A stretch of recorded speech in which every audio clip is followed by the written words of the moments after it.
అందరికీ నమస్కారం అండి. ఇప్పుడు మనం పెళ్లితో ముడిపడిన బంధం అనే కథలోని 33వ భాగాన్ని వినేద్దామండి. అప్పుడే ఆవిడ ఆనందంగా తినిపించబోతుంటే, ఆగు సుమతి, అది ఇందాకటి నుంచి నీ చేతిలోనే ఉంది, అందులో నీ కన్నీళ్లు కూడా కలిసి చప్పగా అయిపోయి ఉంటుంది, వెళ్ళి ఇంకో ప్లేట్లో కలిపి తీసుకురా అన్నాడు గోపాలరావు. అవునండి, నిజమే అని అనుకుంటూ ఆవిడ వెళ్ళి మరొక ప్లేట్లో తెచ్చి బన్నీని తన ఒళ్ళో కూర్చోబెట్టుకొని తినిపించింది. వాళ్ళని చూసి, వెరీ గుడ్ నాన్న, మీ అమ్మ ఏమన్నా నువ్వు బాధపడకు, అది నీ మీద కోపం కాదు, నువ్వెక్కడ దూరమైపోతావో అన్న భయం, అంతే అని అక్కడి నుంచి వెళ్ళిపోయాడు గోపాలరావు. ఆ క్షణం భర్త మాటలు, అతని ప్రవర్తన వింతగా తోచినా ప్రస్తుతం అవేవీ పట్టించుకునే స్థితిలో లేదు సుమతి. బన్నీ మాత్రం అతని మాటలకి అనుమానపడి జాగ్రత్తగా ఉండాలనుకున్నాడు. అలా 2 రోజులు అందరికీ భారంగానే గడిచాయి. ఆ రోజు కోర్టుకు రెడీ అయ్యి బయటకు వచ్చింది అనామిక. బన్నీ సుమతి కూడా రెడీ అయి వచ్చారు. ఇద్దరూ కూడా చాలా సంతోషంగా కనిపిస్తున్నారు. వాళ్ళని చూసిన అనామిక, ఏంటి ఇద్దరూ అంత హ్యాపీగా ఉన్నారు అని అడిగింది.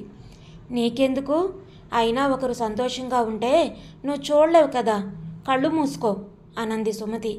దాంతో అనామిక కోపంగా, అమ్మా అని అరిచి, అసలు నువ్వు నా కన్న తల్లివేనా? ఎప్పుడు చూడు నన్ను ఏదో ఒకటి అండమే కానీ నేను సంతోషంగా ఉండాలని ఎందుకమ్మా కోరుకోవు అంది. నువ్వు ఇప్పుడు అడిగావే నా కన్న తల్లివేనా అని, అలా నన్ను అడిగే ముందు నిన్ను నువ్వు ప్రశ్నించుకో, అప్పుడే నీకు సమాధానం దొరుకుతుంది. నువ్వేమన్నా ఆలోచిస్తున్నావా ఎవరి గురించైనా? అయినా ఒకవేళ ఎదుటివారిని సంతోషపెట్టి నువ్వు సంతోషంగా ఉంటే నిన్ను చూసి ఆనందపడేదాన్ని. కానీ నువ్వెప్పుడు ఎదుటివారిని బాధ పెట్టి అందులో నీ సంతోషం వెతుక్కుంటున్నావు. అందుకే నీ ఆలోచన మారినంతకాలం నా ప్రవర్తన కూడా మారదు, గుర్తుపెట్టుకో అంది. అప్పుడే వచ్చిన గోపాలరావు, ఏంటి బేబీ ఏమైంది అని అడిగాడు. చూడండి డాడ్, అమ్మ ఎలా మాట్లాడుతుందో అంది అనామిక.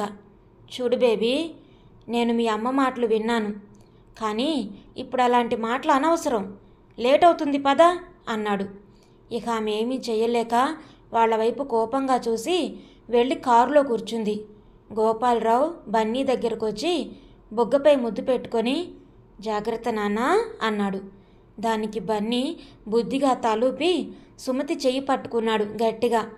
ఆమె కంగారుగా బన్నీని ఎత్తుకొని, ఎందుకు నాన్నా, ఏమైంది అని భర్తని చూసి, నువ్వెవరిని చూసి భయపడక్కర్లేదు సరేనా, నీకు తోడుగా నేనున్నాను కదా, అక్కడ మన కోసం మీ అమ్మా నాన్నలు ఎదురు చూస్తూ ఉంటారు, వెళదామా అంది. బన్నీ ఆమె భుజంపై వాలి, నన్ను తొందరగా తీసుకెళ్ళమ్మమ్మ అన్నాడు. అలాగే నాన్న అని బన్నీని తీసుకొని ఆమె వేరే కారులో కోర్టుకి బయలుదేరింది. దారిలో అనామిక టెన్షన్ పడుతుంటే గోపాలరావు ఆమె పరిస్థితిని గమనించి, కూల్ బేబీ అన్నాడు.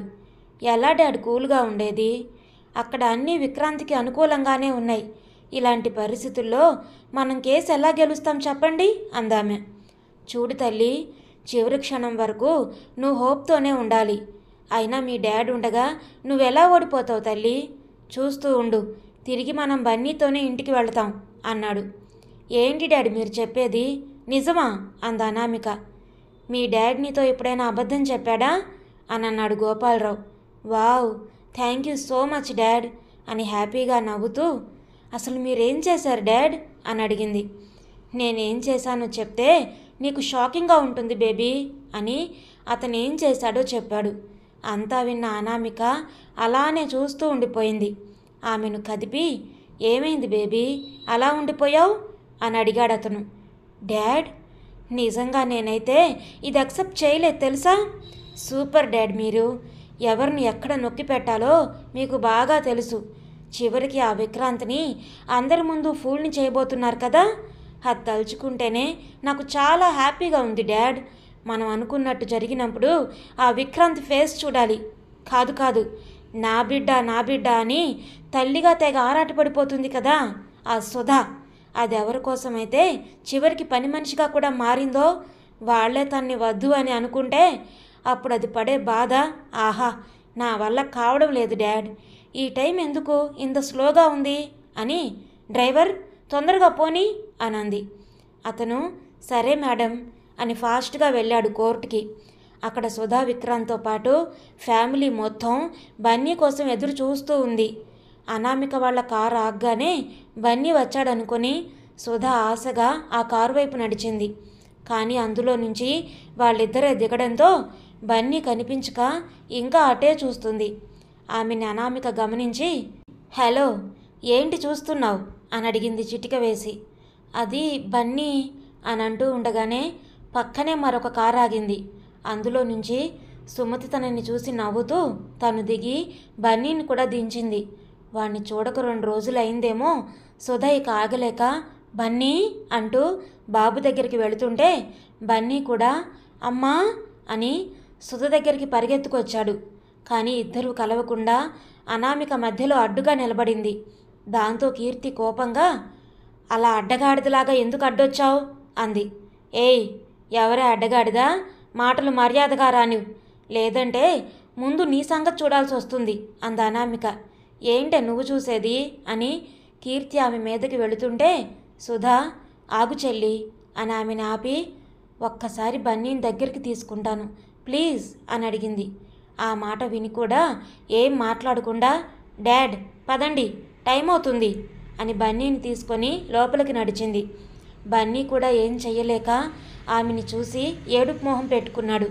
విక్రాంత్ ఆమె వెనకే వచ్చి చెయ్యి వేసేసరికి, చూసారా అండి, తను మన బన్నీని ఎలా తీసుకెళ్ళిపోతుందో అంది సుధా బాధగా. సుధా, మీ మధ్య ఈ దూరం ఇంకొద్దిసేపే, తర్వాత బన్నీ మనతోనే ఉంటాడుగా. ఇప్పటి వరకు ఓపిక పెట్టావు, ఇంకొంతసేపు ఆగలేవా అని అన్నాడు విక్రాంత్. అవునమ్మా, వాడు చెప్పేది కూడా నిజమే, పద, లోపల మన కోసం బన్నీ ఎదురు చూస్తూ ఉంటాడు అని భానుమతి సుధని తీసుకొని కోర్టు లోపలికి వెళ్ళింది. ఆమె వెనకాలే అందరూ వెళ్ళి కూర్చున్నారు. లోపల ఒకవైపు అనామిక వాళ్ళు ఉంటే మరొక వైపు విక్రాంత్ వాళ్ళు కూర్చున్నారు. జడ్జి గారు రావడంతో అందరూ లేచి నిలబడి ఆయనకి నమస్కరించారు. ఆయన అందరినీ కూర్చోమని కేసు వాదోపవాదాలు మొదలుపెట్టమన్నారు. ముందుగా విక్రాంత్ తరపు లాయర్ లేచి, యువర్ ఆనర్, నా క్లయింట్ అయిన విక్రాంత్ వర్మ గారి బిడ్డని ఈ అనామిక బలవంతంగా తీసుకెళ్లారు. అందుకని నా క్లయింట్కి తన బిడ్డను తనకే అప్పగించాలని కోరుతున్నాను అన్నాడు. దానికి అనామిక తరపు లాయర్ లేచి, నో యువర్ ఆనర్, ఆ బిడ్డకు అతని తండ్రి అయితే నా క్లయింట్ తల్లి. చట్ట ప్రకారం బిడ్డ బాధ్యత ఎప్పుడూ తల్లిదే కనుక బిడ్డ నా క్లయింట్ దగ్గరే ఉండాలి, ఇదే న్యాయం అన్నాడు. అలా కొద్దిసేపు ఇద్దరు లాయర్ల వాదనలు విన్న తర్వాత జడ్జి గారు విక్రాంత్ తరపు లాయర్ని, చూడండి, బిడ్డ బాధ్యత ఎప్పుడూ తల్లిదే, కానీ మీరెందుకు ఆమె ఆ బాబుని సరిగ్గా చూసుకోలేదంటున్నారు? దీనికేమైనా మీ దగ్గర సాక్ష్యాలు ఉన్నాయా అని అడిగారు. ఆ మాటకి ఉన్నాయి యువర్ ఆనర్ అని అతను కొన్ని పేపర్స్ తీసుకొచ్చి జడ్జి గారికి ఇచ్చాడు. చూడండి యువర్ ఆనర్, వాటిని మిస్ అనామిక స్వయంగా తన స్వహస్తాలతో రాసిందే. దానిలో ఉన్న సారాంశం ఏంటంటే, ఆమెకి బిడ్డకి ఎలాంటి సంబంధం లేదని, భవిష్యత్తులో తను మళ్ళీ నా క్లయింట్ జీవితంలోకి తిరిగి రానని చెప్పి సంతకం పెట్టించిన పేపర్స్. మరప్పుడు వద్దనుకొని వెళ్ళిన ఆమె మళ్ళీ ఇన్ని సంవత్సరాలకి ఎందుకు తిరిగి వచ్చింది? అసలు ఆమె నిజంగా బిడ్డ కోసమే వచ్చిందా, లేదా ఇంకో కారణం ఏదైనా ఉందా? అయినా ఇలా నిలకడలేని మనిషి చేతిలో ఒక బిడ్డ బంగారు భవిష్యత్తు పెట్టడం కరెక్టేనా? ఆలోచించండి అన్నారు అతను. జడ్జి గారు వాటిని చూస్తూ ఉండగా, నో, ఇదంతా అబద్ధం అనరిచింది అనామిక. చూడమ్మా, నువ్వేం చెప్పాలనుకున్నా ఇలా వచ్చి ఈ బోన్లో నుంచొని చెప్పు అన్నారు జడ్జి గారు.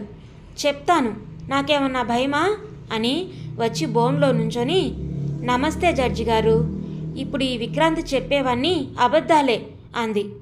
అవునా, అయితే జరిగిందేంటో నువ్వే చెప్పమ్మా అన్నారాయన. చెప్తానండి అని కళ్ళు తుడుచుకొని, ఈ విక్రాంత్ పైకి నవ్వుతూ మంచిగా నటిస్తూ ఉంటాడు, కానీ అతని అసలు స్వరూపం ఏంటో నాకు మాత్రమే తెలుసు. అది ఈరోజు మీ అందరి ముందు బయట పెడతాను. అసలు ఈ విక్రాంత్ నన్నెంత మోసం చేశాడో తెలుసా సార్? మా నాన్న మీద ఉన్న కోపంతో అతనిపై ఉన్న పగని నా ద్వారా తీర్చుకోవాలని ప్రేమ అంటూ నా వెంట పడ్డాడు. కానీ మా డాడ్ అప్పటికే అతని గురించి చెప్పడంతో నేను అతన్ని దూరం పెట్టాను. అయినా సరే అతను నన్ను వదిలిపెట్టలేదు. ఏదో ఒకలా నన్ను దక్కించుకోవాలని చూశాడు. ఒకరోజు మా కంపెనీకి పెద్ద ప్రాజెక్ట్ వచ్చిందన్న సంతోషంలో నేను మా ఆఫీస్ కొలీగ్స్ అందరికీ ఒక పెద్ద హోటల్లో పార్టీ ఇచ్చాను. ఆ రోజు ఈ విక్రాంత్ నేను తాగే కూల్ డ్రింక్లో మత్తు మందు కలిపి నన్ను అనంటూ కింద కూర్చొని ఏడుస్తూ ఉంది. అక్కడ ఉన్న లేడీ లాయర్ ఆమె దగ్గరికి వెళ్ళి, చూడమ్మా, నువ్వు ఇలా ఏడిస్తే ఎలా? అతను ఏం చేశాడో చెప్తేనే కదా అతనికి శిక్ష పడేది. లే, పైకి లేచి ఈ వాటర్ తాగు అనిచ్చింది. ఆమె చెప్పే అబద్ధాలకి విక్రాంత్ వాళ్లతో పాటు ఆమె తల్లి కూడా షాక్ అయిపోయింది. వాళ్ల వంక చూసి ఎవరికీ కనిపించకుండా నవ్వుతూ లేచి నీళ్లు తాగింది అనామిక. ఆమెను చూసిన జడ్జి గారు, ఏమ్మా, ఇప్పుడు పర్వాలేదా అని అడిగారు. పర్వాలేదు, థ్యాంక్ యూ సార్ అని మళ్ళీ చెప్పడం ప్రారంభించింది. అలా ఆ రోజు స్పృహలో లేని నన్ను తన సొంతం చేసుకున్నాడు. తెల్లవారు నేను లేచాక ఈ నిజం తెలిసి ఎంతగానో ఏడ్చాను.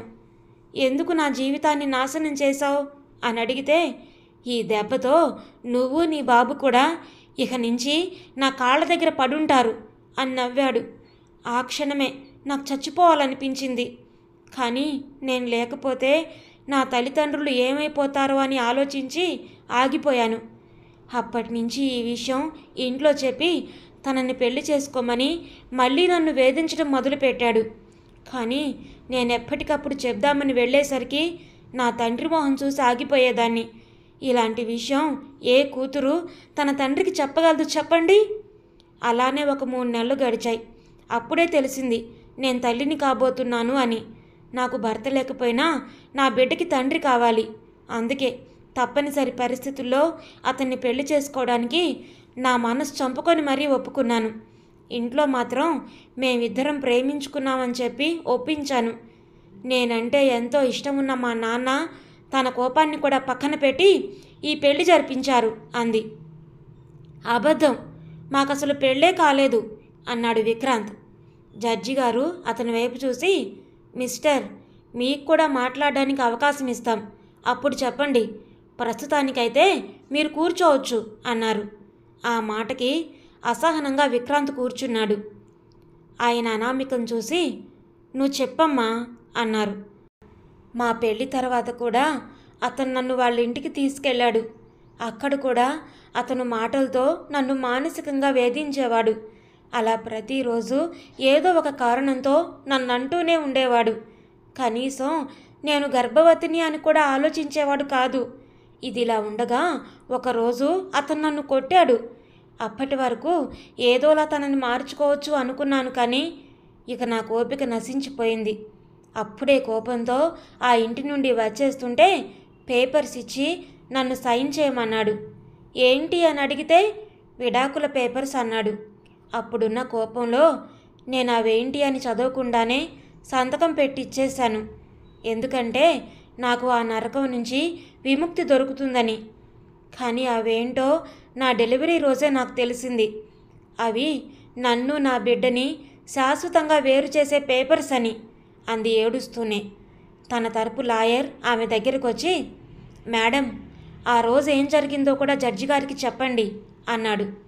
అలాగే లాయర్ గారు అని కళ్ళు తుడుచుకొని, నాకు లేబర్ పెయిన్స్ స్టార్ట్ అవడంతో నన్ను మా వాళ్ళు హాస్పిటల్కి తీసుకువెళ్ళారు. కొద్దిసేపటికి నాకు నా బంగారం, నా బన్నీ పుట్టాడు. వాణ్ణి చూసుకొని మేమందరం మురిసిపోతుంటే సడన్గా వచ్చి ఆ పేపర్స్ చూపించి, బాబుకి నాకు ఎలాంటి సంబంధం లేదు, ఇక మా జీవితంలోకి రావాలని ప్రయత్నించొద్దని, బాలింతరాలననే కనికరం కూడా లేకుండా నన్ను గాయపరిచి పురిట్లోనే నా బిడ్డని నాకు దూరం చేశాడు. తర్వాత నేను నా బిడ్డ కోసం అతని దగ్గరికి వెళ్ళి నా బాబుని నాకు ఇచ్చేయమన్నాను. కానీ అతను బాబుని నాకు ఇవ్వకపోగా మళ్ళీ ఇంకోసారి ఇలాంటి ప్రయత్నాలు చేస్తే బాబుని నా కంటికి కూడా కనిపించకుండా దూరం చేస్తా అన్నాడు. అందుకే భయం వేసి కనీసం బాబుని చూస్తూ అయినా బ్రతికేయొచ్చని ఇలా దూరంగా ఉండిపోయాను. ఇది సార్ జరిగింది. ఇంత కఠిన హృదయం ఉన్న అతను నా బిడ్డని తన బిడ్డ అని అనడానికి కారణం కేవలం నా మీద ఉన్న పగతోనే, బిడ్డను అడ్డు పెట్టుకొని నన్ను ఏడిపించాలనే కారణంతోనే. అందుకే మీరే న్యాయం చెప్పండి అని అడిగింది జడ్జి గారిని. జడ్జి గారు ఆమె మాట్లాడినవన్నీ నోట్ చేసుకున్నారు. తర్వాత క్లాప్ సౌండ్ వినిపించడంతో అందరూ ఎవరా అని చూశారు. ఎదురుగా విక్రాంత్ తరపు లాయర్ చప్పట్లు కొడుతూ, వావ్ మేడం, మీ యాక్టింగ్ స్కిల్స్ని మెచ్చుకోకుండా ఉండలేకపోతున్నాను. ఏం చెప్పారు మేడం, అంతా తెలిసి నేనే ఒక్క నిమిషం మీరు చెప్పింది నిజమనే నమ్మేశాను తెలుసా, అంత బాగా చెప్పారు అన్నారు. వాట్, ఏంటి, నేను యాక్టింగ్ చేయడం ఏంటి, అసలేం మాట్లాడుతున్నారు మీరు అని అడిగింది అనామిక. వెయిట్ మేడం, నేనేం మాట్లాడుతున్నానో కాదు, అసలు జరిగిందేంటో మీరేం చెప్పారో నేను ఇప్పుడే మీకు ప్రూవ్ చేస్తాను కదా అని. యువర్ ఆనర్, నేను ఆవిడ్ని విచారించాలనుకుంటున్నాను, విత్ యువర్ పర్మిషన్ అని అడిగారు జడ్జి గారిని.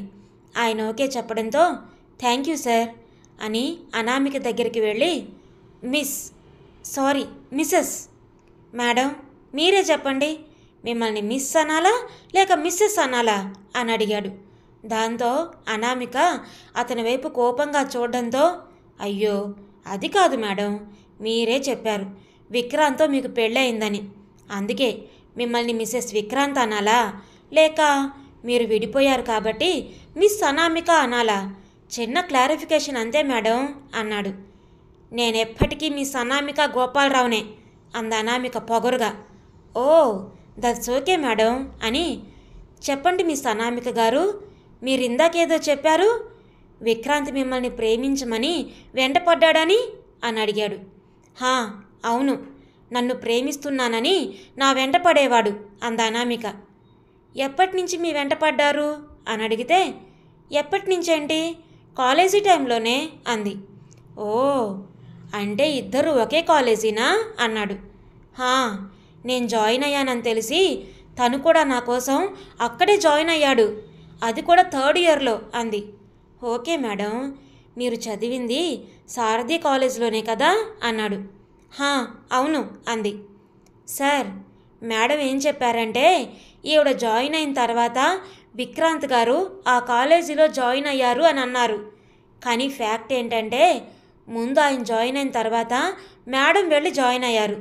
దానికి సంబంధించిన పేపర్స్ ఇదిగోండి అని ఆయన జడ్జి గారికి ఇచ్చారు. దానిలో విక్రాంత్ జాయిన్ అయిన 1 వారం రోజులకి అనామిక జాయిన్ అయినట్టుగా రిజిస్టర్ అయి ఉంది. లేదు, ఇది అబద్ధం అంది అనామిక. అయ్యో మేడం, ఇవేమీ నిమిషానికి ఒకలా మార్చేసే మాటలు కాదు మేడం, కాలేజీ రిజిస్టర్స్ అన్నాడాయన.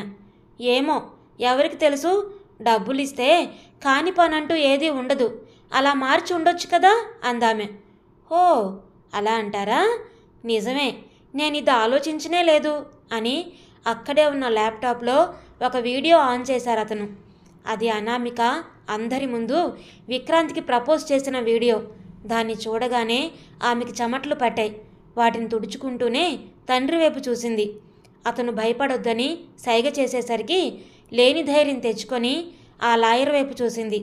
మేడం, ఇందులో ఉంది మీరే కదా అని అడిగాడాయన. నేనే, విక్రాంత్కి ప్రపోజ్ చేసింది నేనే అందామె.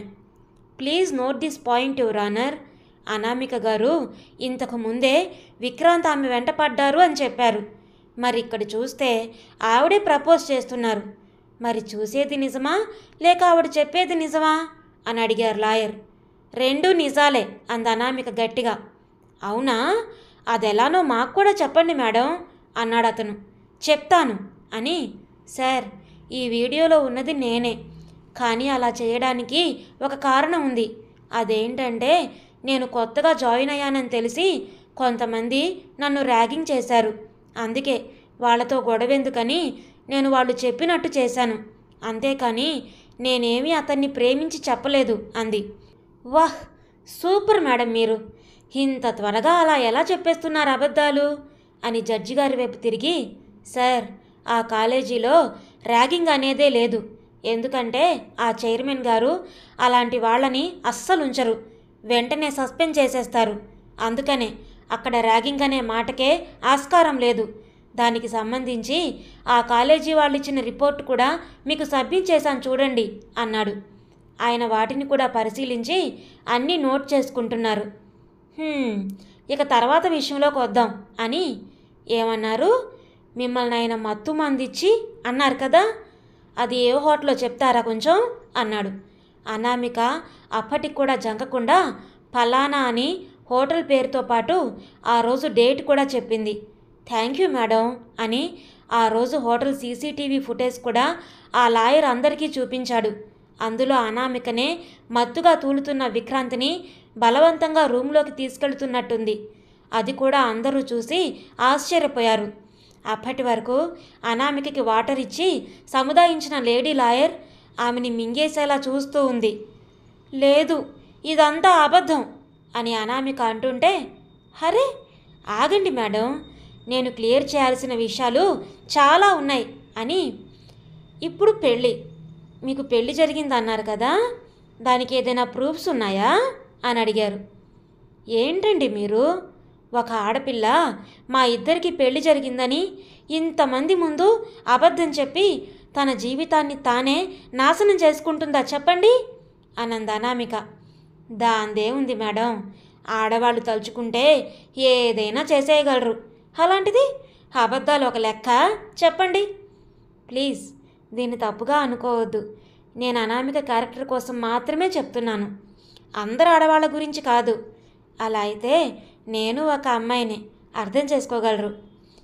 ఇక కథలోకి వెళదాం. మీ పెళ్లి జరిగింది అనడానికి సాక్ష్యం ఏంటి అన్నాడు. అంటే అందామె. అంటే ఏంటంటే మేడం, మీ పెళ్లి ఫోటోలు కానీ లేదంటే మీ పెళ్లి దగ్గరుండి జరిపించిన ప్రత్యక్ష సాక్షులు కానీ ఎవరైనా ఉన్నారా అని అడిగాడు. లేవు అంది. ఓకే మేడం, పోనీ మీ పెళ్ళి ఎలా జరిగిందో చెప్పండి. అంటే హిందూ సంప్రదాయం ప్రకారం పెళ్ళైన స్త్రీకి మెళ్ళో తాళి, కాలికి మెట్లు ఉంటాయి, కానీ మీరు అవేవీ లేకుండా సింపుల్గా ఉన్నారు, అందుకే అనుమానం వచ్చి అన్నారు అతను. లేదు, మేం చర్చిలో పెళ్లి చేసుకున్నాం అంది. ఓ ఓకే మేడం, అయితే ఆ చర్చిలో చేసుకున్న దానికైనా ఎవరో ఒకరు దగ్గర ఉంటారు కదా అన్నాడు. లేదు, ఎవరూ లేరు, జస్ట్ మేమిద్దరమే వెళ్ళి రింగ్స్ మార్చుకున్నాం అంది. అలాంటప్పుడు అది పెళ్ళి ఎలా అవుతుంది మేడం అన్నాడు ఆయన. ఎందుకు కాదు, హిందూ సంప్రదాయం ప్రకారం తాళి కడితే పెళ్ళైనట్టు మేం క్రిస్టియన్ పద్ధతిలో రింగ్స్ మార్చుకున్నాం అంది. అలా అని మీరు అనుకుంటే సరిపోదు మేడం, కోర్టుకి సాక్ష్యాధారాలు కావాలి అని అన్నాడు. దానికి అనామిక దగ్గర సమాధానం లేక మౌనంగా ఉండిపోయింది. ఏంటి మేడం సైలెంట్ అయ్యారు, చెప్పండి, మీ పెళ్ళి జరిగిందనడానికి సాక్ష్యం ఉందా అని అడిగాడు. దానికి తను లేవన్నట్టుగా తలూపింది. Please note this point your honour. ఇక మీరు విక్రాంత్పై చేసిన మరో ఆరోపణ, బిడ్డని మీ నుంచి దూరం తీసుకెళ్లాడు అని. అసలు మీరు డెలివరీకి మీ ఇంటి నుంచి వెళ్ళారా లేక విక్రాంత్ వాళ్ళ ఇంటి నుంచా అని అడిగారు ఆయన. ఇంతకు ముందే చెప్పానుగా, మా ఇంటి నుంచే అనందామె. అలా అయితే మీ జాయినింగ్ రిపోర్ట్లో విక్రాంత్ ఎలా సంతకం పెట్టాడు అని అడిగాడు ఆయన గట్టిగా. ఆయన అంత గట్టిగా మాట్లాడేసరికి అనామిక బెదిరిపై చూసింది. Excuse me your honour, defence వారు నా క్లయింట్ని భయపెడుతున్నారు అన్నాడు అనామిక తరపు లాయర్ పైకి లేచి. నో యువర్ ఆనర్, నేను నిజాన్ని ఆవిడ నోటితోనే చెప్పించాలనుకుంటున్నాను, ఒకవేళ మీకేమైనా తప్పుగా అనిపిస్తే ఐఎమ్ సారీ అన్నారాయన. నో, కానీ మీరు ఆవిడ అబద్ధం చెప్పిందని ప్రూవ్ చేయగలరా అని అడిగారు జడ్జి. తప్పకుండా యువర్ ఆనర్, నేను ప్రూవ్ చేస్తాను, దానికోసం ఇప్పుడు ఇక్కడికి ఒకరు వస్తారు అని ఆ జనాల దగ్గరికి వెళ్ళి ఒక మధ్య వయసున్న ఆవిడ్ని తీసుకొచ్చారు. వచ్చిందెవరో తెలియక అనామిక, ఆమె తండ్రి ఆవిడ వైపు చూశారు. ఆవిడ్ని తీసుకొచ్చి బోన్లో నుంచోమని, యువర్ ఆనర్, ఈవిడెవరో కాదు, ఆ రోజు అనామిక గారికి డెలివరీ చేసింది ఈవిడే అన్నారు. ఆ మాట వినగానే అనామికకి చెమటలు పట్టడం మొదలయ్యాయి. నేను డాక్టర్ గురించి ఆలోచించానే కానీ ఈ నర్సుని ఎలా మర్చిపోయాను అని ఆవిడ వైపు కోపంగా చూసింది. అదంతా లాయర్ ఒక పక్క కనిపెడుతూనే, అసలు ఆ రోజు ఏం జరిగిందో మీరు చెప్పండి అన్నారు లాయర్. ఆవిడ నమస్తే సార్ అని విక్రాంత్ హాస్పిటల్కి తీసుకురావడం, తర్వాత అనామిక బాబుకి పాలు ఇవ్వను అని గొడవ పడ్డం, అప్పుడు సుమతినే విక్రాంత్కి బాబు బాధ్యతను అప్పచెప్పడం అన్నీ వివరంగా చెప్పింది. అంతా విన్నాక జడ్జి గారికే కాదు, అక్కడ ఉన్నవారికి కూడా అనామిక పైన పిచ్చ కోపం వస్తుంది. ఆవిడ్ని జడ్జి గారు ఇక మీరు వెళ్ళొచ్చమ్మా అని చెప్పారు. ఆవిడ సరేనండి అని విక్రాంత్ వాళ్ళ వైపు చూస్తుంది. అక్కడ అందరూ ఆవిడకి కళ్ళతోనే కృతజ్ఞతలు తెలిపారు. ఆవిడ వాళ్ళని చూసి నవ్వి వెళ్ళిపోతుంది. చూశారుగా యువర్ ఆనర్, ఈవిడ అసలు స్వరూపం. మొదటి నుంచి ఆవిడ చెప్పినవన్నీ అబద్ధాలే. నిజాలన్నీ సాక్ష్యాలతో సహా మీ ముందున్నాయి. ఇప్పుడు మీరే చెప్పండి, బిడ్డని పెంచడానికి ఈవిడకి అర్హత ఉందా? అసలు ఈవిడ పెంపకంలో బన్నీ పెరిగితే అసలు ఎలా తయారవుతాడు అని ఆలోచిస్తేనే భయం వేస్తుంది. అందుకే నిర్దోషైన నా క్లయింట్కి బన్నీని అప్పగించాలని కోర్టు వారిని కోరుకుంటున్నాను అని ఆయన కూర్చున్నారు. జడ్జి గారు ఆఖరిసారిగా అనామిక తరపు లాయర్ వైపు చూసి, మీరేమైనా మాట్లాడాలనుకుంటున్నారా అని అడిగారు. ఎస్ యువర్ ఆనర్ అని అతను పైకి లేచి, నేను మిస్టర్ విక్రాంత్ని విచారించాలనుకుంటున్నాను అన్నారు. ఆయన దానికి పర్మిషన్ ఇవ్వడంతో విక్రాంత్ని పిలిచారు. విక్రాంత్ వచ్చి బౌన్లో నుంచున్నాడు. చూడండి మిస్టర్ విక్రాంత్, మీరు అనామికని ప్రేమించలేదా అని అడిగారు. అవును, నేనెప్పుడూ ఆమెని ప్రేమించలేదు అని చెప్పాడు. మరి ప్రేమించకపోతే ఆవిడతో బిడ్డను ఎలా కన్నారు అని అడిగాడు లాయర్. చూడండి, నేను అబద్ధం చెప్పడం లేదు. ఆ రోజు జరిగిందంతా నా ప్రమేయం లేకుండానే జరిగిపోయింది. ఈ విషయం ఆల్రెడీ ప్రూవ్ అయ్యింది. అయినా మీరు మళ్ళీ ఎందుకు నన్ను అడుగుతున్నారు అని అన్నాడు విక్రాంత్. ఎందుకంటే మీరు చెప్పేది అబద్ధం కాబట్టి అన్నాడు అతను. మీరు స్వయంగా మీ కళ్ళతో చూశారు, దాన్ని కూడా అబద్ధం అని ఎలా అనగలుగుతున్నారు అసలు అన్నాడు విక్రాంత్. చూడండి, మీరెన్ని చెప్పినా అది అబద్ధం అబద్ధం అబద్ధమే అన్నాడు ఆ లాయర్ గట్టిగా.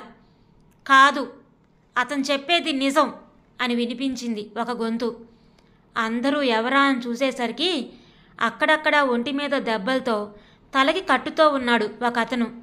విక్రాంత్ అతన్ని చూసి హరీష్ అన్నాడు. ఆ పేరు వినగానే గోపాలరావుకి ఒళ్ళంతా చెమట్లు పట్టడం మొదలయ్యాయి. అతను గోపాలరావు వైపు కోపంగా చూస్తూనే లోపలికొచ్చాడు. సుధా అతన్ని గుర్తుపట్టి దగ్గరికి వెళ్ళి, మీకెలా ఉందండి అని అడిగింది. బాగున్నానమ్మా అని ఆమెను చూసి నవ్వి విక్రాంత్ దగ్గరికి వెళ్ళాడు. లాయర్ అతన్ని చూసి, ఎవరు మీరు అని అడిగారు. చెప్తాను, అన్ని నిజాలు చెప్పడానికే వచ్చాను అని జడ్జి గారి వైపు తిరిగి, సార్, నా ఫ్రెండ్ చెప్పేవన్నీ నిజాలు సార్. అసలు ఆ రోజు జరిగిన దానికి తనకి ఎలాంటి సంబంధం లేదు అన్నాడు. చూడండి, మీరేం చెప్పాలనుకున్నా బోన్లోకి వచ్చి చెప్పండి అన్నారు జడ్జి. అలాగే సార్ అని విక్రాంత్ దగ్గరికి వెళ్ళేసరికి అతను హరీష్ని హత్తుకొని, I miss you so much రా అన్నాడు. నేను కూడా రా అని అతన్ని వదిలి, నీ లైఫ్లో నీకు తెలియకుండానే చాలా జరిగిపోయాయిరా, అవేంటో నీకు కూడా తెలీదు. ఇప్పుడు నేను చెప్పేవన్నీ విని నువ్వేం నిర్ణయం తీసుకున్నా నేను అంగీకరిస్తాను, సరేనా అని బోన్లోకి వెళ్ళి నుంచున్నాడు. అతని మాటలు అర్థం కాక విక్రాంత్ అయోమయంగా అతనికి కొంచెం దూరంగా నుంచున్నాడు. అనామిక తరపు లాయర్ హరీష్ దగ్గరికి వెళ్ళి, చెప్పండి, మీరు చెప్పే ఆ నిజాల్ని వినాలని ఇక్కడ ఉన్న వాళ్ళందరూ ఎదురు చూస్తున్నారు అన్నాడు. అతను, చెప్పానుగా, నా ఫ్రెండ్ చెప్పేదే నిజం అని అన్నాడు. హరీష్, మీరు అలా అంటే కుదరదు. అలా అయితే నా క్లయింట్ చెప్పేది కూడా నిజమని నేను వాదిస్తాను అన్నాడు ఆయన. నేనేమీ అబద్ధం చెప్పడం లేదు, ఎందుకంటే జరిగిన దానికి నేనే ప్రత్యక్ష సాక్షిని అన్నాడు హరీష్. అంటే అప్పుడు మీరు కూడా ఉన్నారా వాళ్ళ దగ్గర అని అడిగాడు ఆయన. నేను కూడా ఉండడం కాదు, ఉన్నదే నేను అన్నాడు హరీష్ గట్టిగా. అంటే అన్నాడు ఆ లాయర్కి అర్థం కాక. హరీష్ ఒక్కసారి కళ్ళు మూసుకొని, ఆ రోజు అనామికతో రూమ్లో ఉంది విక్రాంత్ కాదు నేను అన్నాడు. ఆ మాట వినగానే అందరూ ఒకసారిగా షాక్ అయ్యారు. అనామికకైతే తన కాళ్ళ కింద భూమి కంపించింది. ఒక్కసారిగా కింద పడబోయి అంతలోనే తమాయించుకొని, ఏయ్, ఏం మాట్లాడుతున్నావు? నువ్వు ఉండడం ఏంటి? నాటకాలు ఆడుతున్నావా అని అడిగింది కోపంగా. నాటకాలు ఆడింది నేను కాదు, మీ నాన్న. కావాలంటే నేను చెప్పింది అబద్ధమని నీ మీద ప్రమాణం చేసి చెప్పమను మీ నాన్నని అన్నాడు. ఆ మాటకి అందరూ గోపాలరావు వైపు చూశారు. కానీ అతను మౌనంగా ఉండేసరికి అనామికకి భయం వేసి, డాడ్ ప్లీజ్ మీరు మాట్లాడండి, అతను చెప్పేది అబద్ధం కదా అని అడిగింది ఆమె. అయినా సరే అతనేం మాట్లాడలేదు. దాంతో జడ్జి గారు, హరీష్ అసలు ఆ రోజు ఏం జరిగిందో మీరే చెప్పండి అని అన్నారు. దాంతో హరీష్, అలాగే సార్ అని, అనామిక చెప్పిందంతా అబద్ధం సార్. అసలు ఆ రోజు ఆ హోటల్లో పార్టీ ఇచ్చింది విక్రాంత్. వాళ్ళ స్టాఫ్తో పాటు ఫ్రెండ్స్ని కూడా పిలిచాడు. పార్టీ ముగిసే సమయానికి చాలామంది వెళ్ళిపోయారు. నేను విక్కీ బెస్ట్ ఫ్రెండ్స్ సార్, అందుకే వాడికి తోడుగా ఉండమన్నాడు. మేమిద్దరం కలిసి వెళదామని అనుకున్నాం. అప్పటికే చాలా లేట్ అయిందని మా అమ్మ ఫోన్ చేస్తే నేను మాట్లాడదామని పక్కకి వెళ్ళాను. ఫోన్ మాట్లాడి తిరిగి వస్తూ ఉండగా అనామిక అక్కడ వెయిటర్కి ఏదో ప్యాకెట్తో పాటు డబ్బులు కూడా ఇచ్చింది. దాంతో నాకు అనుమానం వచ్చి తన మాటలు విన్నాను. చూడు, గుర్తుందిగా, ఈ పౌడర్ కలిపిన డ్రింకు ఎలాగైనా విక్రాంత్ తాగేలా చూడు అని చెప్పి అతన్ని పంపించి ఎవరికో ఫోన్ చేసి, అంతా మనం అనుకున్నట్లే జరుగుతుంది, ఎలాంటి ప్రాబ్లం లేదు, ఈ రోజుతో ఇక ఆ విక్కీ లైఫ్ లాంగ్ నా కాళ్ళ దగ్గరే పడుంటాడు. ఈరోజు రాత్రి మత్తులో ఉన్న అతన్ని నా సొంతం చేసుకుంటాను. ఎలానో నేను ప్రెగ్నెన్సీ రావడానికి మెడిసిన్ తీసుకున్నాను కనుక నాకు తప్పకుండా ప్రెగ్నెన్సీ వస్తుంది. అప్పుడు ఆ బిడ్డను అడ్డం పెట్టుకొని అతన్ని ఏడిపిస్తాను. ఇక అతని జీవితం నరకప్రాయమే అంది. ఆ మాటలు వినగానే నాకు భయం వేసింది. ఒక అమ్మాయి మరీ ఇంత క్రూరంగా ఆలోచిస్తుందా అని అనుకున్నాను. విక్కీ ఎంత మంచివాడు, ఆమె వాణ్ణి ఎంత ఇబ్బంది పెట్టినా తనని మందలించాడే కానీ ఎప్పుడు ఆమెని కనీసం కోప్పడలేదు. అలాంటి వాడి జీవితాన్ని ఈ అమ్మాయి నాశనం చేయాలని చూస్తుంది అని అనుకుంటూ వాడు ఆ డ్రింకు తాగకుండా చూడాలి అని పరిగెత్తుకు వెళ్ళేసరికి విక్కీ అప్పటికే ఆ డ్రింకు తాగి తూలుతూ ఉన్నాడు. నేను దగ్గరికి వెళ్ళేసరికి వాడు పూర్తి స్పృహ కోల్పోయాడు. అలానే వాడిని తీసుకొని బయటికి రాబోతుంటే ఈ గోపాలరావు అడ్డుపడి అక్కడున్న రౌడీలతో నన్ను బయటికి గెంటించి విక్కీని తీసుకెళ్ళిపోయాడు. అక్కడ గార్డెన్లో చీకటిగా ఉండడం వల్ల ఎవ్వరూ లేరు. నాకిక వాడిని ఎలా కాపాడాలో అర్థం అవ్వలేదు. ఒకవేళ నేనిప్పుడు ఎలాగోలా వాడిని కాపాడినా రేపు వాళ్ళు మళ్ళీ ఇదే ప్రయత్నం చేస్తే అప్పుడు వాడి జీవితం ఏమైపోతుంది, ఏం చేయాలి అని ఆలోచిస్తూ ఉండగా అప్పుడే వాడు నా కోసం ఏం చేశాడో గుర్తొచ్చింది.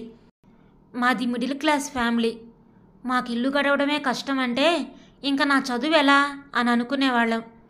కానీ అప్పుడు వాడే నాకు సాయం చేశాడు. కాలేజీలో అందరూ నన్ను ఏదో ఒక విషయంలో నేను మిడిల్ క్లాస్ అని ఏడిపిస్తూ ఉంటే వాడే అందరి నోర్లు మూయించి నన్ను తనతో పాటు సమానంగా చూసేవాడు. నా కోసం గొడవ పడేవాడు, నా కోసం కొట్టేవాడు, నా వెనక ఒక సైన్యంలా నిలిచేవాడు. అలాంటి వాడికి నేనెప్పుడూ ఎలాంటి సాయం చేయలేకపోయాను. ఇప్పుడు నాకు తెలిసి కూడా వాడిని కాపాడుకోలేకపోతే నాకంటే మిత్రద్రోహి ఉండడు. అందుకే నేను వాడి కోసం ఒక నిర్ణయం తీసుకున్నాను. వాడికి బదులుగా నేను ఆ గదిలోకి వెళ్ళాలని. తర్వాత జరిగింది తెలిసి ఎవరు ఏమనుకుంటారో అని నేను ఆలోచించలేదు. ఆ క్షణం నాకు వాడు మాత్రమే ముఖ్యం అనిపించాడు. అలా వాళ్ళకు కనబడకుండా లోపలికి వెళ్ళి విక్కీని అనామిక తీసుకువెళ్ళేసరికే నేను ఆ గదిలో ఉన్నాను. తర్వాత పవర్ తీసి ఆమెకి లైట్గా మత్తు ఉండేలా క్లోరోఫామ్ ఇచ్చి విక్కీని పక్క గదిలో పడుకోబెట్టి నేను వెళ్ళి ఆ స్థానంలో ఉన్నాను. ఆమె నా దగ్గరికి వచ్చి మత్తులో నేనే విక్కీ అనుకొని నాతో గడిపింది. తెల్లవారుజామున నాకు మెలకు వచ్చి విక్కీ ఎలా ఉన్నాడో చూద్దామని డోర్ తీసేసరికి అక్కడే ఉన్న గోపాలరావు నన్ను చూశాడు. నువ్వు లోపల నుంచి వస్తున్నావేంటి? విక్కీ కదా ఉండాలి. నా కూతురు ఎక్కడా? దాన్ని ఏం చేశావు అని కోపంగా అడిగాడు. నేను చేసింది చెప్పాక అతను నా మీద కోపంతో నా ప్లాన్ అంతా నాశనం చేసావు కదరా అని తన రౌడీలతో నన్ను కొట్టించి తిరిగి విక్కీని తీసుకొచ్చి ఆ గదిలో పడుకోబెట్టారు. విక్కీ అనామిక కూడా మత్తులో ఉండడం వలన వాళ్ళకి జరిగిందేమీ తెలీదు. అక్కడి నుంచి నన్ను తీసుకెళ్ళి రోజు కొడుతూ విక్కీని ఎలా బాధ పెడుతున్నాడో నాకు చెప్పి నన్ను శారీరకంగానే కాదు మానసికంగా కూడా హింసించేవాడు. అలా 5 సంవత్సరాలు వాడి చెరలోనే బందీగా ఉండిపోయాను. మొన్నే వాళ్ళ నుంచి తప్పించుకున్నాను. అప్పుడే నాకు యాక్సిడెంట్ అయింది. ఇదిగో ఆ అమ్మాయే విక్కీ భార్య నన్ను హాస్పిటల్లో జాయిన్ చేసిందిట. తలకి దెబ్బ తగలడంతో స్పృహ కోల్పోయిన నేను ఈరోజే స్పృహలోకి వచ్చాను. రాగానే నా తల్లిదండ్రులకి జరిగింది చెప్పి విక్కీ కోసం వెళితే అప్పుడే నాకు తెలిసింది ఇక్కడ ఉన్నాడని. ఆ గోపాలరావు దుర్మార్గాన్ని ఇలా మీ అందరి ముందు బయట పెట్టాలనే ఇక్కడికి వచ్చాను అన్నాడు. అంతా విన్నాక అక్కడెవరికీ బ్రెయిన్ పనిచేయలేదు. చివరికి జడ్జి గారితో సహా అందరూ షాక్ అయ్యారు. అనామిక అయితే కళ్ళు తిరిగి పడిపోయింది. సుమతి గోపాలరావు ఇద్దరూ వెళ్ళి ఆమెను లేపారు. తండ్రిని చూసిన ఆమె, ఛీ, నన్ను ముట్టుకోవద్దు అంది కళ్ళు ఎర్ర చేస్తూ. అది కాదు బేబీ అని అతను అంటుంటే, వద్దు, ఇంకొకసారి నన్ను అలా పిలవద్దు. నిన్ను చూస్తుంటేనే అసహ్యం వేస్తుంది నాకు. నువ్వు అసలు నా తండ్రివేనా అని అడిగింది. మరిప్పుడు ఏం జరగబోతుంది? ఇంతటితో పెళ్లితో ముడిపడిన బంధం అనే కథలోని 33వ భాగం పూర్తయిందండి. మీకు నచ్చిందా? నచ్చితే లైక్ చేయండి, అలాగే షేర్ చేయండి. మీ విలువైన అభిప్రాయాలను కమెంట్స్లో తప్పకుండా తెలియచేయండి. 34వ భాగంతో మళ్ళీ కలుద్దాం. అప్పటి వరకు ఉంటానండి.